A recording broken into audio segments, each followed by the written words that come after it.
Hi hello and welcome to ET exclusive. ఈ రోజు episode లో హెడ్లైన్స్ చూసే ముందే మరో కీ అప్డేట్ చూద్దాం. ఈ రోజు సాయంత్రం 7 గంటలకు రామోజీ ఫిల్మ్ సిటీలో కల్కి స్పెషల్ ఈవెంట్ జరగనుంది.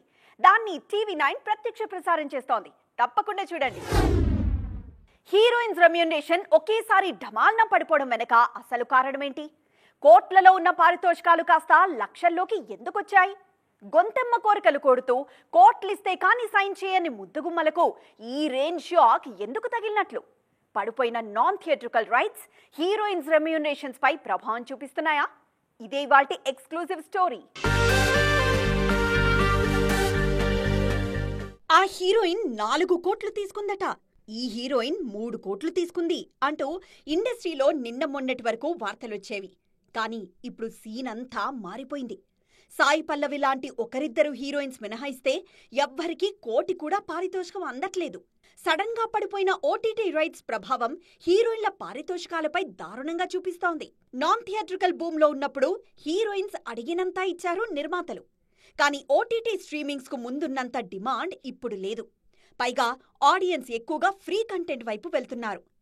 దాంతో non theatrical saleable heroines market పడిపోయింది.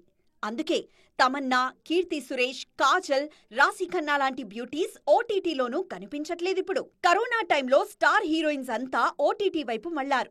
కానీ ఇప్పుడు డిజిటల్ మార్కెట్ దారుణంగా పడిపోయింది. ముందులా రైట్స్ సేల్ అవ్వట్లేదు. పైగా శ్రీలీల, కృతి శెట్టి లాంటి వాళ్లంతా ఓ సీజన్లో మెరిసి మాయమైపోతున్నారు. పూజా హెగ్డే, సమంత, తమన్నా టైం అయిపోయింది. అందుకే మునుపట్ల హీరోయిన్లకు కోట్లు సమర్పించడానికి నిర్మాతలు సిద్ధంగా లేరు. సినిమాలు కాకపోతే వెబ్ సిరీస్లు చేయడానికి కూడా రెడీగా ఉన్నారు హీరోయిన్లు. కానీ అక్కడ కూడా నిర్మాతలు స్టార్స్ వైపు చూడట్లేదు. అందుకే కాజల్ అగర్వాల్, తమన్నా లాంటి వాళ్లు 1-2 సిరీస్లతోనే కనుమరుగైపోయారు. సమంత కూడా ఫ్యామిలీ మ్యాన్ తర్వాత ఒక్కటే సిరీస్ చేశారు, అదే సిటాడెల్. మొత్తానికి పెద్ద హీరోయిన్లకు ఒకప్పట్లా గోల్డెన్ టైం అయితే నడవట్లేదిప్పుడు. ప్రభాస్తో సినిమా కమిట్ అయితే చాలు, నిర్మాతలకు వద్దన్న 100 కోట్లు వచ్చేస్తాయి. రిలీజ్ తర్వాత టాక్ తో పని లేకుండా ఎలాగో ఓపెనింగ్స్ అయితే గ్యారంటీ. కానీ దానికి ముందే నాన్ థియేట్రికల్ రైట్స్ రూపంలోనే కాసుల వర్షం కురుస్తోంది. తాజాగా కల్కి విషయంలోనూ ఇదే జరుగుతోంది. మరి ఈ చిత్ర డిజిటల్ రైట్స్ ముచ్చటేంటి? ఎంత రేటు పలుకుతుంది? ఛత్రపతిలో డైలాగ్ ఉంటుంది, నాకు తెలుసురా ఆడి బాడీ బాక్స్ ఆఫీస్ అని. ఇప్పుడు అదే నిజం చేస్తున్నారు ప్రభాస్. బాహుబలి నుంచి ప్రభాస్ సినిమాలకు కాసుల వర్షం కురుస్తోంది. థియేట్రికల్ రన్తో పని లేకుండా నాన్ థియేట్రికల్తోనే నిర్మాతలకు లాభాలొచ్చేస్తున్నాయి. తాజాగా కల్కి సినిమా డిజిటల్ రైట్స్ 375 కోట్లకు అమ్ముడైనట్లు తెలుస్తోంది. నాగశ్విన్ తెరకెక్కిస్తున్న కల్కి 2898 ఏడీపై అంచనాలు మామూలుగా లేవు. పైగా అమితాబ్ బచ్చన్, దీపికా పదుకునే, కమల్ హాసన్ లాంటి స్టార్ కాస్ట్ ఉండడంతో బిజినెస్ కూడా అలాగే జరుగుతోంది. ఈ చిత్ర హిందీ ఓటీటీ రైట్స్ 175 కోట్లకు చాలా రోజుల కిందే అమ్ముడయ్యాయి. తాజాగా సౌత్ లో అన్ని భాషలకు కలిపి 200 కోట్లకు ఓ ప్రముఖ ఓటీటీ సంస్థ కల్కి రైట్స్ తీసుకున్నట్లు తెలుస్తోంది. సౌత్ ప్లస్ నార్త్ కలిపి నాన్ థియేట్రికల్లోనే నిర్మాతలకు 375 కోట్లు వచ్చేశాయి. థియేట్రికల్ పరంగానూ దాదాపు 400 కోట్లకు పైగానే బిజినెస్ జరుగుతోంది. ఎటు చూసుకున్నా ప్రభాస్ అంటే తక్కువలో తక్కువ 750 కోట్లకు పైగానే బిజినెస్ జరుగుతుందన్నమాట. ఇక సినిమా హిట్ అయితే ఆ రేంజ్ 1000 కోట్లకు పైగానే చేరుతుంది. జూన్ 27న కల్కి 22 భాషల్లో ప్రపంచవ్యాప్తంగా విడుదల కానుంది. విజయ్ దేవరకొండ ప్రస్తుతం ఎన్ని సినిమాలు చేస్తున్నారు? ఏ నిర్మాత చూసినా తమ నెక్స్ట్ సినిమా రౌడీ హీరోతోనే అంటూ ప్రకటిస్తున్నారు. మరి ఇన్ని సినిమాలు ఒకేసారి విజయ్ బ్యాలెన్స్ చేయగలరా? ఎవరి కోసం ఎవరిని పక్కన పెడతారు? తాజాగా సుకుమార్ సినిమా కూడా ఉందంటున్నారు. మరి దీని సంగతేంటి? నిజంగా ఉందా, లేదంటే నోటి మాటతో సరిపెట్టేస్తారా? ముందు సినిమాల ఫలితాలతో సంబంధం లేకుండా వరుస అవకాశాలు అందుకునే హీరో విజయ్ దేవరకొండ. కొన్నేళ్లుగా సరైన సక్సెస్ లేకపోయినా ఈయన క్రేజ్ మాత్రం తగ్గట్లేదు.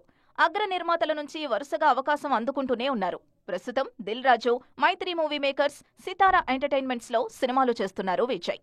విజయ్ దేవరకొండ ప్రస్తుతం గౌతమ్ తిన్ననూరి సినిమాపై ఫోకస్ చేశారు. ఈ చిత్ర షూటింగ్ వైజాగ్ లో జరుగుతోంది. ఇది సెట్స్ పై ఉండగానే రవికిరణ్ కోలా, రాహుల్ సంక్రిత్యన్ సినిమాలు ప్రకటించారు నిర్మాతలు. వీటిలో రవికిరణ్ సినిమాని దిల్ రాజు, రాహుల్ సినిమాని మైత్రి మూవీ మేకర్స్ నిర్మించనున్నారు. ఈ రెండూ భారీ బడ్జెట్ తోనే రాబోతున్నాయి.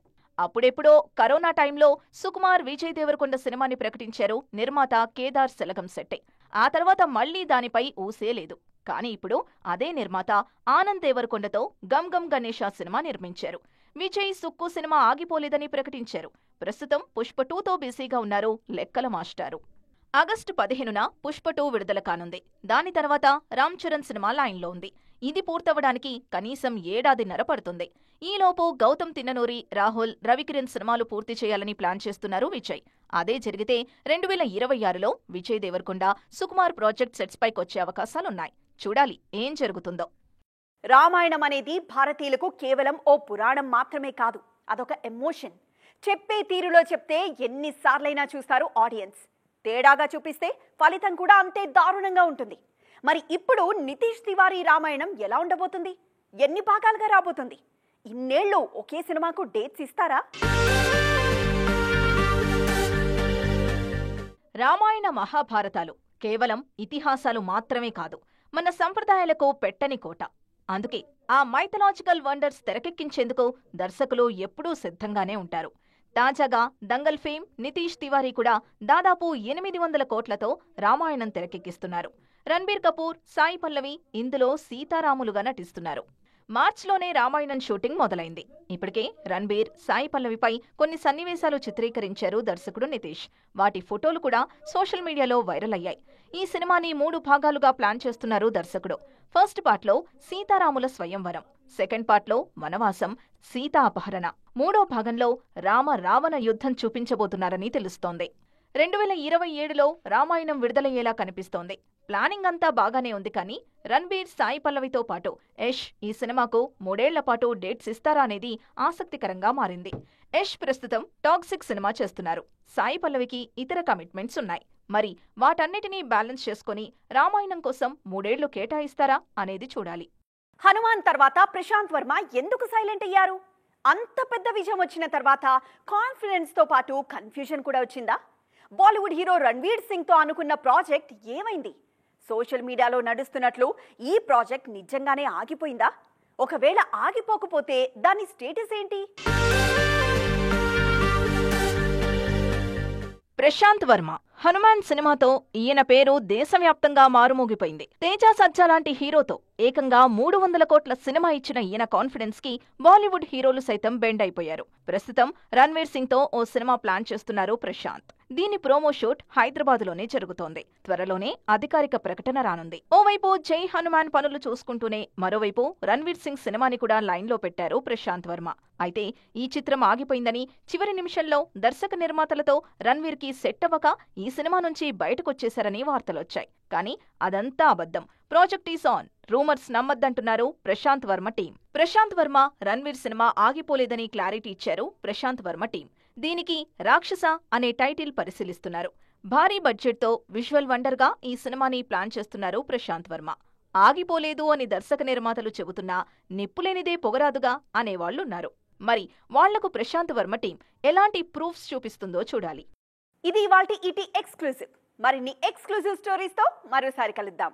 అప్పటి వరకు చూస్తూనే ఉండండి టీవీ 9.